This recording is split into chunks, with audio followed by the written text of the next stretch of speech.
Thanks, Chris. I'm here at Beef O'Brady's gearing up for the big game tomorrow, and I'm here with both head coaches. Now, Coach Martin, I'm going to start with you. You guys have dominated this series, winning 14 of the last 15. How confident are you guys going into the game tomorrow?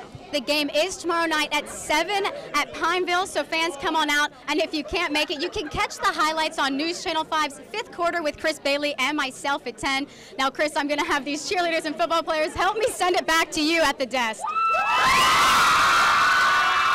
Wow, Coach, what a game, what an environment. Talk to me about how it feels to win that regular Congratulations, title. ladies. For Southern, I think the big key for today's game is going to be minimizing those defensive errors. Yesterday in the second game, they allowed Prairie View to score 13 runs, and only 3 of those were earned. And now Kramer's hoping that some of that national championship heritage will rub off on his new family here at LSU.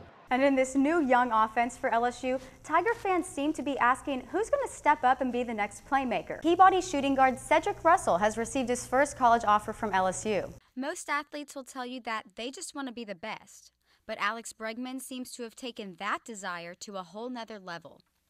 I want to do everything every second of the day, working towards that. Every time I take a swing, every time I take a ground ball, every time I eat, drink, I'm always thinking about that. If you stay late enough after a game, you might just catch him running back out onto the field to take a few extra swings. Former Tiger first baseman Mason Katz describes Bregman's work ethic as nonstop. When I'm in the off season, I call him every night. So you want to go hit? And he'd be like, I'm already here. I'm like, of course you are. I'll come meet you. For a guy who works so hard, you wouldn't think that he would leave anything to chance. But he did one time when he broke his game day routine with Katz. I didn't play cards that day, snapped my 23-game hit streak, so from that day on, we played cards every single day, no matter what. For years, the number 8 jersey has gone to the hardest worker on the LSU team, and Katz said that it was a no-brainer to pass it down to Bregman. And it really has nothing to do with how good of a player he is. He could sit the bench every single day, and he'd still have number 8 on, just because of the way he works. Traditions aside, Katz says he knew right off the bat that Bregman was something special. After the first day, you were like, we have our shortstop, we have our 3-hole hitter, now we're just going to build. And you don't build around freshmen, really ever. And we built around him last year. By the time Bregman passes on the number 8 jersey to the next Tigers leader, he may have just rewritten all of the record books. Reporting for Tiger TV Sports, I'm Kelsey Wingert. I committed to LSU when I was 15 years old. Dylan Moses may not be old enough to have his driver's license, but by his freshman year in high school, he had 11 D1 college football offers. However, this Baton Rouge native says the moment he found out about his LSU offer is kind of a blur. I was sleeping at the time. It was like 4 o'clock in the morning, and like my dad, came in my room screaming and stuff, telling me, Dylan, come here. I looked at the screen, at the computer screen, and my dad was like, you have an offer from LSU.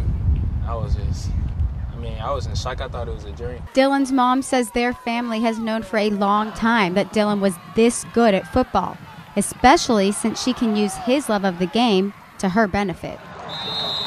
I could tell Dylan now, you're not going to go to practice, or you're not going to be able to play in the game or something of that nature, and whatever I want him to do, he's going to get it done. Now, Dylan just told me that choosing LSU wasn't that hard of a decision for him, especially since he grew up in Baton Rouge. But he did say that he wanted to weigh out his options and that he had quite a few distractions during the recruiting process. When I was with Nick Saban, I definitely couldn't focus because I was too busy staring at the national championship rings on his conference table. When he was trying to talk to me, I was kind of zoned in on the rings, and I was like, what'd you say? Dylan is 6'1" and 215 pounds. He was used to usually being the biggest and strongest player on the field. But head coach at University Lab High School, Chad Mahaffey, says that's no longer the case, which just gives him room to improve. There's still a lot of things Dylan's going to get a lot better at. Because like I say, it's really his first few games ever playing in a real competitive situation. Dylan's mom said she was excited he chose LSU, but that while he was deciding, she constantly reminded him he needed to be sure to make the right choice for him. At the end of the day, I told Dylan it's always going to be your decision, but I would love for you to stay home. But wherever you go, I'm going to travel to follow you. Dylan says before he made his decision, it was hard to think about anything except college. But now he feels he can finally focus on helping U High win a state championship. Reporting for Tiger TV Sports, I'm Kelsey Wingert. You just sent a chill through my body just talking about it. Lael Collins says it was always his dream to play in Tiger Stadium, but he had to decide if the NFL would end his college career early. I had no doubts that I could be a first-round pick, and I don't want anybody else to question that, so I want to come back my senior year and show that. With a young quarterback starting for LSU next season, NFL draft expert Mike Tillier says the team needs Collins' senior leadership. I want to see that guy step up and say, you know what, when things go wrong, you have to answer to me, not just to the coach, you're answering to me. Collins says he came back because with only one season starting as a left tackle, he knows he hasn't reached his highest potential yet. He also had a couple of other reasons. NFL was going to be there, and I knew that I was going to come back to school and get a degree. I mean, that's something that I will always have. Lael told me that he has some unfinished business here at LSU.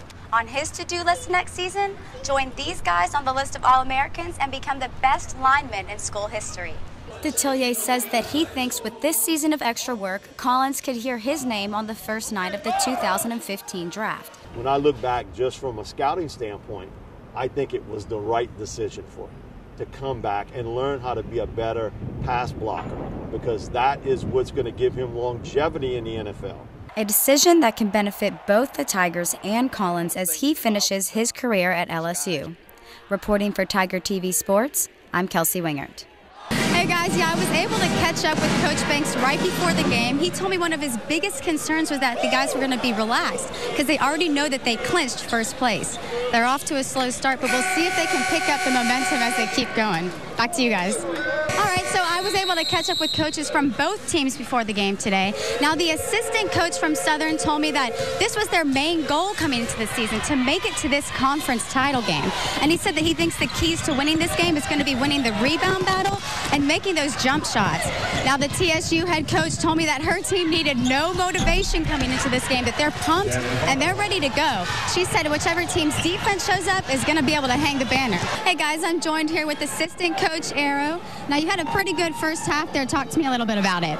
Especially holding Southern to 27 points. That's pretty good. How are you going to continue to keep them quiet offensively? I was able to catch up with Coach Cater before the game, and he was telling me about this new facility. It's going to have a training facility, locker rooms. It's going to have coach's office, just a place for Southern to be able to go and do all that stuff that they haven't been able to do here.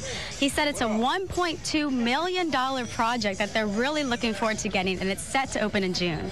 We're here with Coach Cater, and I just have a couple of questions for you about the game so far. Now, yesterday I know you guys had 8 errors. Today you don't have any, and your pitcher's having a really good outing. So how much pressure is that taking off of him?